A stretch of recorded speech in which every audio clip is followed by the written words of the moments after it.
September og hjartaaðgerðarhrapi. Já. Og við ætlum að tala í þessu mánuði samvitundina og einbeita okkur svona að því að skoða hvað samvitundin hvernig við getum tengst henni, hvað áhrif hún hefur á okkur og kannski endar þetta eiginlega allt í því að við svona horfum á okkar orku og hvernig við vinnum með okkar orku og hvernig við skynjum hvað okkar og hvað annarra og þessar tengingar okkar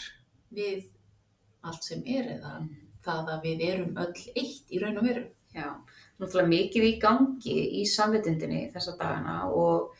allt það sem að við finnum fyrir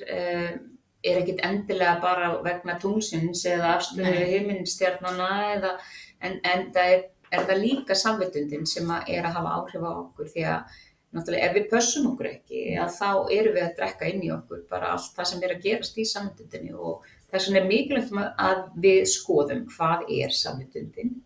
hvernig tengjumst við henni, hvernig getum við unnið með hana og fyrir hana og leið okkur sjálf. Og ekki bara það séu verkefni sem fylgja henni, heldur líka margt jákvætt sem við getum upplifað með því að tengja samvitundinni af því að hún í rauninni stendur fyrir þessa tengingu, við erum öll samtengt og við erum öll eitt.